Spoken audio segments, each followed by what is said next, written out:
자, 여러분들이 이제 잘 아시는 요한복음 1장 29절에 있는 말씀입니다. 그래서 그 요한복음 1장 29절 말씀에 가보게 되면 화면이 나오나요? 네. 요한복음 1장. 성경 구절을 좀 비교하는 시간을 먼저 간략하게 갖고 오늘 이제 히브리서 강의 말씀에 해당되는 말씀이기 때문에 좀 간단하게 좀 보고 넘어가도록 하겠습니다. 제목은 죄를 제거하시는 하나님의 어린 양과 죄를 지고 가는 하나님의 어린 양인데, 여러분 어떤 말씀이 조금 더 이렇게 익숙하십니까? 예. 우리 흠정역에는, 킹제임스 흠정역에는 요한복음 1장 29절 말씀에 죄를 제거하시는 하나님의 어린 양이라고 되어 있어요. 영어 킹제임스 성경에는 take away라고 되어 있습니다. take away가 무슨 뜻이냐면요, 제거하다 아니면 치워버리다 라고 하는 이런 뜻이 되는 것이고, 개역 성경에는 어떻게 써 있냐면 죄를 지고 가는, 이거를 영어로 이제 우리가 번역을 한다면 take up. 어찌 보면은 뭐 제거하는 것이냐 지고 가는 것이나 뭐 별 차이가 없는 것처럼 여러분들이 느껴질 수 있을지는 모르지만, 오늘 히브리서 강의의 말씀을 통해서 이것의 의미가 얼마나 이제 다를 수 있는지를 잠깐 좀 설명을 좀 드리고자 합니다. 자, 어떻게 틀리냐면, 여러분 이제 킹제임스 흠정에 이렇게 쓰여 있습니다. 함께 한번 읽어보겠습니다. 다음날 요한이 예수님께서 자기에게 오시는 것을 보고 이르되 세상 죄를 제거하시는 하나님의 어린 양을 보라. 제거하시는 게 뭘 제거하시는 겁니까? 죄를 제거하신다라고 말씀을 하고 있고, 영어 킹제임스 성경에는 take away라고 되어 있습니다. take away the sin of the world라고 되어 있습니다. 이게 이제 킹제임스 성경에 이렇게 쓰여져 있고, 개역 성경이 어떻게 쓰여 있습니까? 개역 개정에는 보라, 세상 죄를 지고 가는 하나님의 어린 양이로다. 개역 한글에는 보라, 세상 죄를 지고 가는 하나님의 어린 양이로다. 바른 성경, 보아라, 세상 죄를 지고 가는 하나님의 어린 양이다. 세번역 성경, 보시오, 세상 죄를 지고 가는 하나님의 어린 양입니다. 쉬운 성경, 보십시오, 세상 죄를 지고 가시는 하나님의 어린 양이십니다. 우리말 성경, 보십시오, 세상 죄를 지고 가시는 하나님의 어린 양이십니다. 현대인의 성경, 보라, 세상 죄를 짊어지신 하나님의 어린 양이시다. 현대어 성경, 보십시오, 보시오, 세상 죄를 지고 가시는 하나님의 어린 양이십니다. 어떻습니까, 여러분? 다 지고 가는, 영어로 보면 take up이라고 볼 수가 있습니다. 그런데 공동번역이라는 건 뭡니까? 공동번역을 이제 우리 개신교와 카톨릭이 같이 쓰는 것이기 때문에 거기에는 세상 죄를 없애시는 이라고 되어 있어서 어찌 보면 우리 킹제임스 성경과 이제 비슷한 표현이 되어 있는 거고, 카톨릭 성경에도 우리가 이제 그렇게 좀 좋아하지 않는 카톨릭에서도 보라, 세상 죄를 없애시는 이라고 이렇게 되어 있어서 참 아이러니하게도 우리 킹제임스 성경이 카톨릭과 비슷해지는 이런 일이 벌어졌습니다. 그 다음에 NIV 성경은 어떻게 되어 있냐면 Look, the Lamb of God who takes away the sin of the world이로 되어 있어. 어떤 성경과 똑같습니까? 예, 킹제임스 성경과 똑같습니다. NIT도 마찬가지입니다. takes away, NASB도 takes away라고 되어 있어서 지고 가는 것이 아니라 뭐가 맞습니까? 없애시는, 제거하시느니 보다 정확한 말씀이다. 자, 이것이 어떤 의미를 갖고 있는지는 이제 뒤에 강의 말씀을 통해서 여러분과 한번 나눠보도록 하겠습니다. 자, 그럼 우리 하나님의 말씀을 좀 보겠습니다. 네. 자, 오늘은 이제 히브리서 강의 29번째 시간입니다. 그래서 오늘 말씀 제목은 본문 10절을 이제 근거로 잡았는데, 예수 그리스도의 몸이 한 번 영원히 드려짐을 통해 우리가 거룩히 구별되었노라 라는 이런 제목을 가지고 하나님의 말씀을 여러분들에게 전해드리고자 합니다. 자, 히브리서 8장에서 10장에 있는 말씀은 예수 그리스도의 대제사장 사역이 강조되는 이런 장으로 이제 알고 있습니다. 그래서 이 그리스도의 대제사장은 율법에 따른 레위 제사장보다 우월하다는 것이 이 주제에 대한 지속적인 설명이었다는 사실을 여러분들이 잘 알고 계실 것입니다. 자, 이 주제는 오늘 살펴보는 10장에서도 계속 이어지는데, 바로 그분의 희생물은 죄에 대해서 완전한 해결책을 갖고 있다라고 이렇게 말씀을 하고 있는 것입니다. 자, 그렇다면 그 완전한 해결책이 무엇일까요? 완전한 해결책이 무엇입니까? 네, 오늘 본문에 나와 있는 것처럼 주 예수 그리스도 그 자신의 몸이 바로 완전한 해결책이었다는 것을 오늘 본문이 우리에게 알려주고 있는 것입니다. 그래서 본문 10절 말씀 하반절에 어떻게 쓰여 있습니까?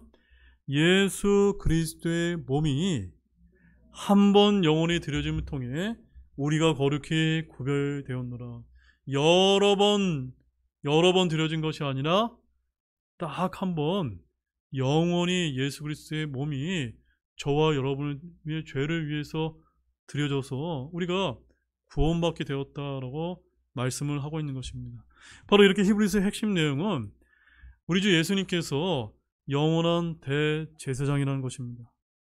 그러나 그분은 이 땅의 성전이나 율법에 따른 대제사장, 헌물, 희생물, 제단 등에서 뭔가를 드리신 적이 있습니까? 없습니까? 없습니다. 바로 예수님은 양이나 염소, 황소를 잡아 희생물을 드리시거나 그 피를 뿌려 백성들의 죄나 혼을 속죄하신 것이 아닙니다. 그럼 무엇을 드리셨습니까? 예수님께서는 자신의 몸을 드리셨는데 바로 죄에 대한, 우리의 죄에 대한 완전한 해결책으로, 일시적인 해결책이 아닙니다. 완전한 해결책으로서 자신의 몸을 희생물로 드려서 단 한 번 영원히 죄들을 제거하시고 깨끗하게 하셨음을 믿으시기 바랍니다. 자, 그럼 본문 말씀을 보겠습니다. 1절입니다. 읽습니다. 율법은 다가올 좋은 일들의 그림자는 가지고 있으나 그 이들의 형상 그 자체는 아니므로 그들이 해마다 계속해서 드린 그런 희생물로는 거기로 오는 자들을 결코 완전하게 할 수 없느니라. 자, 먼저 여기서 우리가 주목해야 될 단어는 형상입니다. 영어로는 이미지라고 되어 있는데 이 형상이라는 말은 실체를 뜻하는 것입니다. 자, 우리는 하나님의 형상이라는 말을 그분의 형상을 닮은 어떤 우상과 같은 존재로 인식하지 않습니다. 그래서 고린도후서 4장 4절 말씀에 등장하는 하나님의 형상이라고 하는 말은 바로 예수님께서 하나님의 실체라고 하는 뜻과 같은 것입니다. 히브리서 1장 3절에서는 예수 그리스도를 뭐라고 표현했습니까? 그분 자체의 정확한 형상이라고 이렇게 말씀하고 있지 않습니까? 그러므로 이 형상이라고 하는 말은 어떠한 것에 대한 분명한 실체를 말하는 것입니다. 이해가 되셨습니까? 자, 그런데 오늘 본문에서는 율법에는 다가올 좋은 일들의 형상 그 자체가 있습니까? 없습니까? 없다고 말하는 것입니다. 즉, 율법에는 좋은 것의 실체가 없다라고 하는 그런 뜻인 것입니다. 대신 율법에는 무엇이 있습니까? 그것에 대한 그림자가 있다는 점입니다. 그래서 율법은 항상 모형이었고 그 모형으로는 영원한 대속의 진정한 속죄를 이룰 수 있을까요? 없을까요? 없다는 점입니다. 그것은 항상 영원한 것이 아니라 일시적이었습니다. 비록 구약시대 사람들이 율법으로 구원을 받았다라고 말할지라도 그들은 일시적인 율법 속에서 완전한 구원을 이룰 수 없었던 것입니다. 따라서 출애굽기 34장 7절에서는 이렇게 말씀합니다. 불법과 범법과 죄를 용서하되 그것이 결코 죄 있는 자를 무죄로 만들지는 아니할 것이며 라고 이렇게 말하고 있는 것입니다. 이것이 무슨 뜻입니까? 구약시대의 용서는 단지 죄를 덮어주어 형벌을 면제한 것일 뿐 그들의 죄가 저와 여러분과 같이 신약시대의 성도들처럼 완전히 속죄된 것은 아니라는 것을 이제 보여주는 것입니다. 왜냐하면 황소와 염소의 피로는 죄들을 제거할 수 없었기 때문입니다. 모든 죄는 피로서 용서함을 받습니다. 이것은 구약의 동물들의 피에 있어서도 마찬가지라고 히브리서 9장 22절에서 말씀하고 있는데 그러나 그 피로는 죄 자체를 제거합니까? 못합니까? 못했다는 점입니다. 죄를 제거하는 것은 오직 무엇만 있습니까? 예수 그리스도의 피로서만이 가능하다는 것입니다. 여러분 이것을 믿으십니까? 이렇게 예수님의 피가 중요한 것입니다. 즉 구약에는 죄를 덮어두기만 했지만 신약에서는 어린 양 대신 예수 그리스도의 피로 말미암아 죄 자체를 제거해 버리셨다는 것입니다. 요한복음 1장 29절 말씀에 가보게 되면 거기 어떻게 되어 있습니까? 세상 죄를 제거하시는 하나님의 어린 양을 보라라고 말씀하고 있지 않습니까? 예수 그리스도는 단지 세상 죄를 지고 가신 것뿐만이 아니라 뭐라고요? 제거하신 것이라고 말하는 것입니다. 킹제임스 성경을 제외한 거의 모든 우리말 번역본들에는 이러한 중요한 의미를 지닌 부분에서 세상 죄를 지고 가는 이라고 잘못 오역이 이제 되어 있는 것입니다. 한마디로 말해서 킹제임스 성경만이 요한복음 1장 29절 말씀에서 예수 그리스도의 완전 속죄에 관한 분명한 진리가 온전히 제시되어 있는 구절이 그대로 보존되어 있다는 사실을 여러분 믿으시기 바랍니다. 정말 귀하지 않습니까? 네, 별거 아는 것이 아니라 우리가 보고 있는 이 킹제임스 성경이 그런 성경이라는 것입니다. 이렇게 1절은 율법의 실체요, 역할과 한계를 분명하게 기록한 말씀입니다. 율법은 다가올 좋은 일들의 그림자를 가지고 있습니다. 그래서 골로새서 2장 17절 말씀에 율법을 이끌어 뭐라고 얘기하냐면 그것들은 다가올 것들의 그림자이나 몸은 그리스도께 속해 있느니라 라고 이렇게 말하는 것입니다.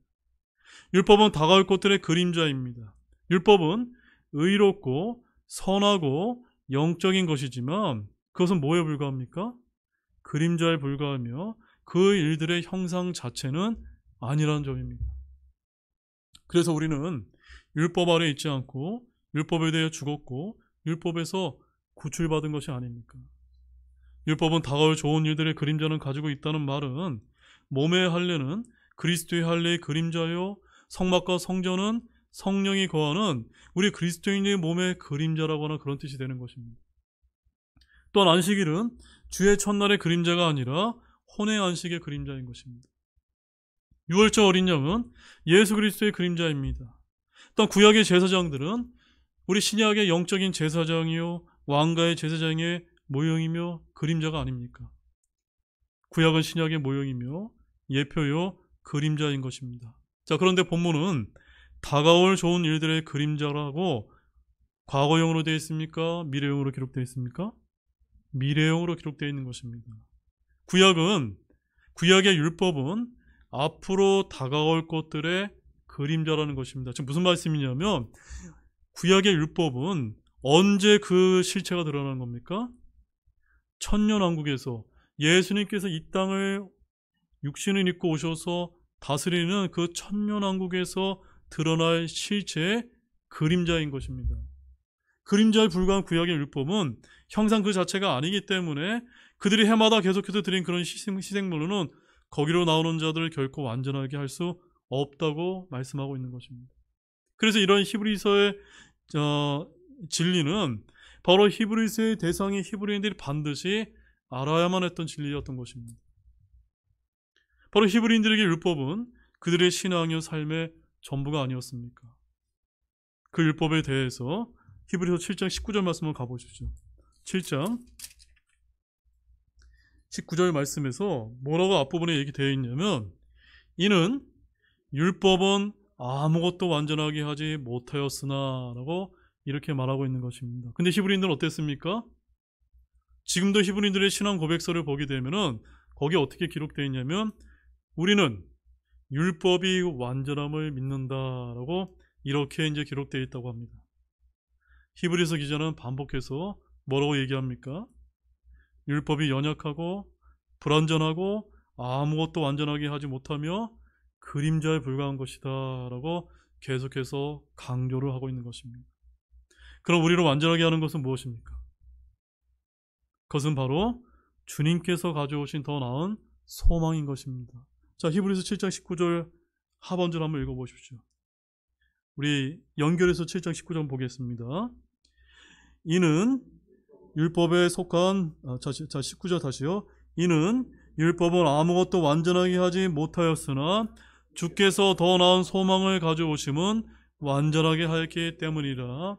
이 소망에 힘입어 우리가 하나님께로 가까이 나아가느니라.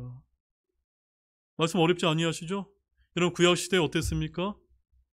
지성소에 누구만 들어갔습니까? 대제사장만 들어갔습니다. 대제사장이 아닌 다른 사람이 들어가면 어떻게 됐죠? 죽임을 당했습니다. 근데 지금은 어떻습니까? 예수 그리스도의 그 갈보리 십자가의 피에 속죄로 말미암아 성전의 휘장이 갈라지면서 저와 여러분이 더 나은 소망을 가지고 하나님께 가까이 갈 수 있는 그 길이 열리게 된 것이 아닙니까? 이것을 뭐라고 여기서 표현하고 있습니까? 더 나은 소망이다 라고 말씀하고 계시고요. 누가 가지고 오셨습니까? 예수님께서 가지고 오신 것입니다. 할렐루야가 아닙니까? 예수님 자신이 의의 소망이요, 믿음의 소망이요, 이스라엘의 소망이요, 영광의 소망이요, 더 나은 소망이심을 믿으시기 바랍니다. 레위 제사장 체계를 통해 완전함이 올 수 없다면 레위 제사장 체계 아래서 받은 율법으로도 아무도 완전하게 할 수 없었던 것입니다. 그런데 주 예수 그리스도께서 완전하게 하신 것입니다. 그럼 우리는 율법을 어떻게 해야 합니까?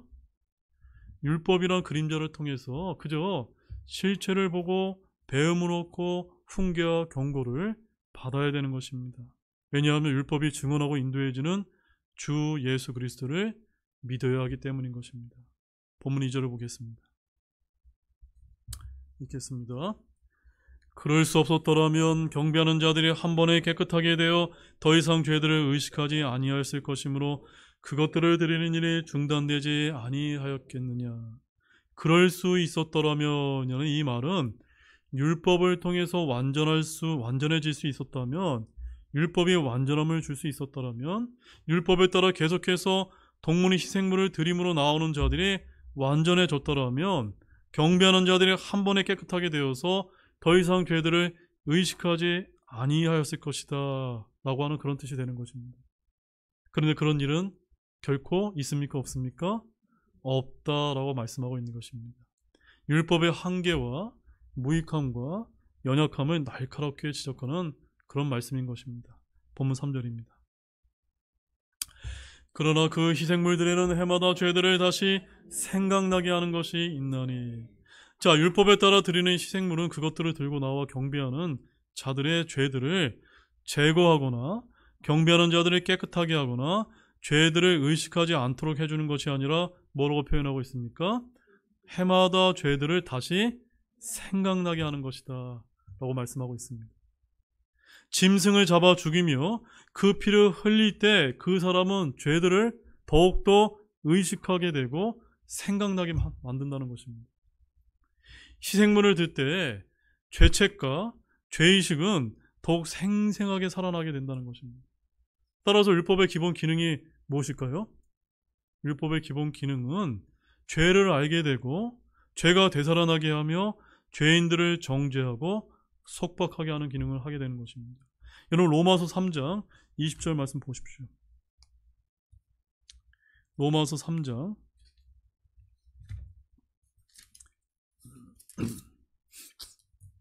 로마서 3장 20절 말씀에 이제 그 율법의 그 기능이 이제 설명되고 있는데 함께 보겠습니다. 그러므로 율법의 행위로는 어떤 육체도 그분의 눈앞에서 의롭다고 인정받을 수 없나니 율법에 의해서는 죄를 알게 되느니라. 아시겠죠 여러분? 율법의 기능이 무엇입니까? 죄를 알게 하는 기능이 있는 것인데 구약시대 때 그런 바리새인들, 서기관들이 어떻게 했습니까? 율법의 여러 가지 이제 조항들을 만들어내고 그 항목들을 잘 지킴으로 말미암아 내가 의로운 양 이렇게 행세하지 않았습니까? 오늘날에도 이 신약시대요, 은혜의 시대요, 교회 시대인 오늘날에도 비록 우리가 율법을 지키지는 않지만 율법적인 어떤 항목들을 만들어내고 내가 뭐 조금 더 잘하면 굉장히 의로운 척, 믿음이 있는 척하는 이런 종교생활을 하는 사람들이 얼마나 많습니까? 이거 하지 말라고 예수님께서 십자가에서 돌아가신 것이 아닙니까?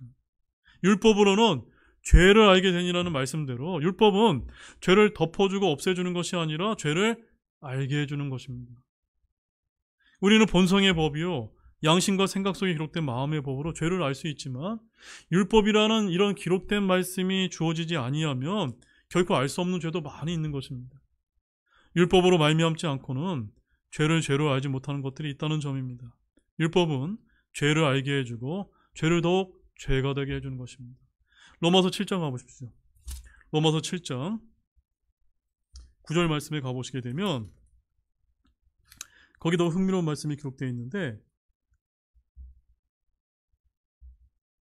자, 함께 읽어보겠습니다. 전에 율법이 없었을 때는 내가 살아있었으나 명령이 오매 죄가 되살아나고 나는 죽었도다. 여러분들이 예수님을 모르고 하나님의 말씀을 몰라서 율법이 없었을 때는 내가 살아있는 것처럼 여겨졌지만 율법을 통해 명령이 주어졌을 때 무엇인지 기억나게 되는 겁니까? 죄가 이제 생각나서 내가 이제 죽은 자구나 라는 것을 깨닫게 되는 것입니다. 명령이 오면 죄가 되살아나고 이것이 율법의 기능이요 역할이었던 것입니다. 바로 율법을 통해 하나님께서는 율법 아래 있는 모든 사람을 죄 아래 가두어 두시는 것입니다. 본문 4절 말씀 보십시오. 읽습니다. 이는 황소와 염소의 피가 죄들을 제거하는 것이 불가능하기 때문이라. 성경이 스스로 율법에 따라 드리는 희생물과 그 피의 한계를 말하고 있는 것입니다. 율법을 외치는 히브리인들이 아무리 이 사실을 부정하려 해도 이것은 명백한 사실이요 진리였습니다. 죄들을 제거하는 것은 황소와 염소의 피가 아니라 무엇입니까? 예수 그리스도의 피였던 것입니다. 짐승의 피는 죄를 제거하는 것이나 죄를 기억나게 하는 것입니다. 짐승의 피는 모형이며 그림자에 불과했기 때문입니다. 하나님께서 피를 주어서 제단에 뿌리게 하심으로 혼을 속죄하게 했지만 그것은 일시적인 용서이지 죄를 깨끗하게 하거나 제거하는 것이 아니었던 것입니다. 레위 제사장들이 율법에 따라 날마다 희생물을 드리지만 그것들은 결코 사람들의 죄를 제거하지 못했습니다. 본문 4절 하반절에 뭐라고 얘기합니까? 불가능하기 때문이라는 이 말씀에 주목해 보시기 바랍니다. 율법으로는 가능한 것이 아니라 불가능한 것입니다. 하지만 무엇은 가능할까요? 하나님의 은혜로는 가능한 것이 아닙니까? 사람으로서 불가능한 일이 하나님에게는 가능하다는 점입니다. 황소와 염소의 피로는 죄들을 제거할 수 없지만 예수 그리스도의 피는 우리를 모든 죄로부터 씻어주는 것입니다. 요한일서 1장 7절 말씀 가보십시오. 요한일서 1장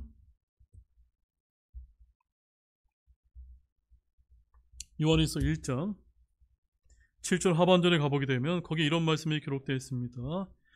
또 그분의 아들 예수 그리스도의 피가 모든 죄에서 우리를 깨끗하게 하시느니라. 아멘이십니까? 참으로 아멘입니다. 다만 조건이 무엇입니까? 조건. 요한일서 1장 9절 말씀에 나와 있는데 우리가 우리의 죄를 어떻게 하기만 하면 됩니까? 자백하는 것입니다. 회개하고 주님을 믿는 모든 이들에게 주님의 피는 모든 죄와 허물과 불법을 씻어버리고 제거하는데 이것을 이루려면 우리는 그저 자백하기만 하면 되는 것입니다. 9절 말씀 같이 읽겠습니다. 만일 우리가 우리의 죄들을 자백하면 그분께서는 신실하시고 의로우사 우리 죄들을 용서하시며 모든 불의에서 우리를 깨끗하게 하시느니라. 아멘. 저와 여러분의 죄가 예수 그리스도의 피를 믿고 우리의 죄를 자백하게 될 때 깨끗하게 될 줄로 믿으시기 바랍니다. 본문 5절 말씀 보십시오. 거기 뭐라고 기록되어 있습니까? 그러므로 그분께서 세상에 들어오실 때에 이르시되 희생물과 헌물은 주께서 기뻐하지 아니하시고 오히려 나를 위해 한 몸을 예비하셨나이다. 황소와 염소의 피로는 죄를 제거하는 것이 불가능하기 때문에 예수님께서 세상에 들어오실 때는 더 이상 희생물과 헌물은 주께서 원하십니까? 원하지 않습니까? 원하지 아니하신다는 겁니다. 주께서 짐승의 피를 드리고자 세상에 들어온 것이 아니라는 것입니다. 그래서 주 하나님께서는 한 몸을 예비하셨고 바로 그리스도의 몸이 하나님께서 친히 예비하신 몸이었던 것입니다. 바로 그리스도의 몸은 주님께서 희생물과 헌물로 준비하셨고 그 몸에서 흘린 피로 저와 여러분의 죄들을 씻으시고 제거하셨던 것입니다. 하나님께서 그리스도의 몸으로 화해를 이루셨던 것입니다. 골로새서 1장 22절 말씀 찾아보시죠. 골로새서 1장 21절 말씀. 자, 그래서 거기에 뭐라고 기록되어 있습니까? 한 목소리 읽겠습니다. 이제는 그분께서 죽음을 통해 자신의 육체의 몸으로 화해를 이루사 너희를 자신의 눈앞에서 거룩하고 흠없고 책망할 것이 없는 자로 제시하려 하셨으니. 자, 이 말씀을 우리가 좀 분석을 해보게 되면 원래 하나님과 죄인이 우리와의 관계는 어떻게 되어 있었습니까? 죄 때문에 단절되어 있었던 것입니다. 그래서 하나님이 보시기에 우리는 거룩하지도 못하고 흠있고 책망받을 만한 그런 존재였던 것입니다. 그런데 그것은 무엇으로 덮은 것입니까? 예수님의 피로, 예수님의 그 몸으로 하나님과 우리 죄인 간의 화해가 이루어짐으로 말미암아 이제 우리는 하나님 앞에서 거룩해진 존재가 되고 흠없는 존재가 되고 책망할 것이 없는 자로 예수님의 피가 덮어졌기 때문에 제시가 될 수 있었다는 사실, 이것이 얼마나 귀한 사실이지 않습니까? 이것을 여러분은 굳게 밀치기 바랍니다. 본문 6절 말씀 보십시오. 읽습니다. 죄로 인한 번제 업무가 희생물은 주께서 기뻐하지 아니하셨나이다. 즉, 이 말씀은 바로 구약의 율법 아래서 드리던 동물 희생제 종교를 선언하는 것입니다. 그래서 이제 주 하나님께서 친히 한 몸을 예비하심으로 이제 더 이상 이런 일들을 주께서 원하지도 기뻐하지도 않는 일이 되었던 것입니다. 예수님의 몸은 율법에 따른 희생물을 완전히 종식했습니다. 예수님은 죄로 인한 마지막 헌물이요 희생물이셨던 것입니다. 그래서 이제 주님은 죄로 인한 번제 헌물과 희생물을 주께서 기뻐하지 아니하셨다라고 말씀하고 있는 것입니다. 본문 7절입니다. 그때 내가 말하기를 오 하나님이여 보시옵소서 내가 주의 뜻을 행하러 오나이다. 두루마리 책에 나에 대하여 기록된 것이 있나이다 하였나이다 하시니라. 자, 이 구절은 시편 40편 7절에 나오는 말씀인데 다윗의 시편에 기록된 예언에 나오는 분은 예수 그리스도이신 것입니다. 여기서 두루마리 책이라는 말씀은 바로 구약 성경을 가리키는데 이 부분은 시편에 있는 말씀을 가리키는 것입니다. 예수님은 자기 뜻을 행하러 오신 분이 아니라 예수님은 자기 자신을 부인하고 누구의 뜻을 행하시기 위해서 오셨습니까? 네, 마태복음 26장 39절 말씀에 가보게 되면 내가 뜻하는 대로 하지 마시고 아버지께서 뜻하신 대로 하옵소서라고 말씀하셨던 것처럼 바로 예수님은 아버지의 뜻이 이루시기 위해서 오셨다는 점입니다. 본문 8절 말씀입니다. 위에서 그분께서 이르시기를 희생물과 헌물과 번제 헌물과 죄로 인한 헌물은 주께서 원치도 아니하시고 기뻐하지도 아니하셨나이다 하셨는데 그것은 율법에 따라 드리는 것들이라. 자, 위에서 계속해서 언급했던 말씀에 반복되는 말씀입니다. 하나님께서 한 몸을 예비하시고 그분께서 세상에 들어오심으로 그분께서 희생물과 헌물과 번제 헌물과 죄로 인한 헌물은 원치도 아니하시고 기뻐하지도 않으신다고 분명히 말씀하고 있는 것입니다. 그것은 바로 무엇에 따라 드린 것입니까? 율법에 따라 드렸던 것입니다. 이제 우리는 더 이상 율법에 따라 행합니까? 행하지 않습니까? 행하지 않습니다. 우리는 예수 그리스도께서 로마서 10장 4절 말씀에 가보게 되면 믿는 모든 자에게 예수님께서 의가 되시기 위해서 율법의 끝마침이 되셨다라는 말씀을 보게 됩니다. 따라서 우리는 주님께 희생물을 드릴 때 율법에 따라 드리는 것이 아니라 영적 희생물을 드리는 영적 제사장이 되어야 된다는 점입니다. 아멘이십니까? 우리 베드로전서 2장 5절 말씀 가보십시오. 베드로전서 2장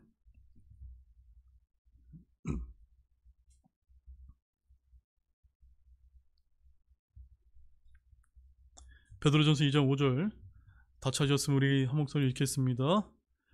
너희도 살아있는 돌들로서 영적 집으로 건축되고 예수 그리스도로 말미암아 하나님께서 받으실 만한 영적 희생물을 드리는 거룩한 제사장이 되었도다. 누가 거룩한 제사장이 된 겁니까? 목회자 한 사람뿐입니까? 아닙니다. 여기 너희는 복수형 너가 아닙니까? 바로 교회가 구원받은 성도 여러분이 한 사람 한 사람이 살아있는 돌들로서 영적인 집으로 건축이 되어서 영적 제사장으로서 영적 희생물을 드려야 된다고 말하는 것입니다. 이제는 짐승과 염소와 황소의 그런 피를 드리는 것이 아니라 영적인 희생물을 드려야 되는, 여러분 영적인 희생물이 무엇입니까? 우리가 자원해서 감사의 희생물을 드리는 것입니다.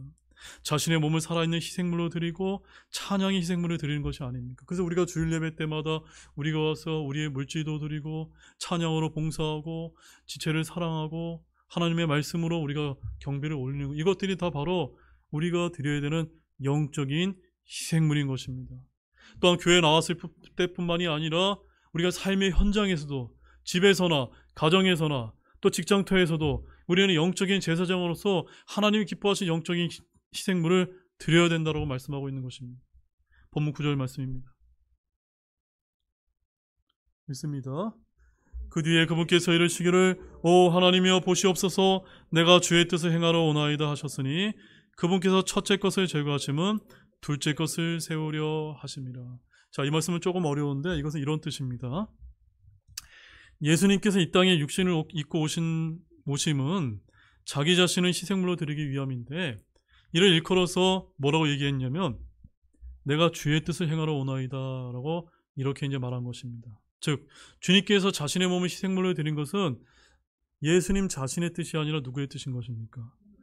하나님 아버지의 뜻이었다는 것을 표현하고 있는 것입니다. 바로 예수님께서 우리를 위하여 희생물이 되셨고 우리를 위해 자신의 향기로운 냄새의 헌물과 희생물로 드려 하나님께 드렸다는 것입니다. 이것은 바로 아버지의 뜻이었던 것입니다.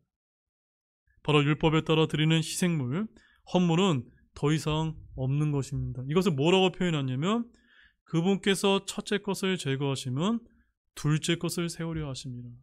여러분 첫째 것이 무엇입니까? 첫째 것이 바로 첫째 언약, 율법을 뜻하는 것입니다. 율법에 따른 제사장, 율법에 따른 희생물, 율법에 따라 드린 헌물과 율법에 따른 모든 것이 다 제거되었다는 뜻인 것입니다. 더 이상 성전이나 제단은 필요 없게 되었습니다. 주님께서 첫째 것을 제거하셨다는 말은 율법에 따르는 모든 것을 제거하셨다는 뜻입니다. 그럼 우리는 더 이상 어디 아래 머물지 않는 것입니까? 율법 아래 있는 것이 아닙니다. 율법에 따른 희생물, 헌물뿐만이 아니라 안식일, 음식규례, 절기, 11조, 성전 세금 등이 모두 다 어떻게 된 겁니까? 제거가 된 것입니다. 이와 같이 주님께서 첫째 것을 제거하셨던 것입니다. 십계명을 비롯한 모든 율법의 명령이 다 제거되었던 것입니다. 그럼 율법 폐기론을 주장하는 것입니까? 아닙니다. 첫째 것을 제거하신 것은 끝이 아니라 9절 말씀에 뭐라고 말합니까? 둘째 것을 세우려 하십니다. 여기에 이제 방점이 되는 것입니다. 주님이 바로 새 언약을 주셨던 것입니다. 새로운 명령, 새로운 법을 주셨습니다. 바로 첫째 것을 제거하신 후 주님은 그림자가 아닌 실체에 해당되는 생명의 성령의 법, 그리스도의 법, 왕가의 법, 자유의 법, 믿음의 법, 의의 법을 저와 여러분에게 주시지 않았습니까? 우리는 이 법을 따라 살면서 모든 율법을 다 성취한 율법의 성취자가 되는 것입니다. 자, 그럼 여러분 그것이 무엇일까요? 로마서 13장 8절 말씀 보십시오. 로마서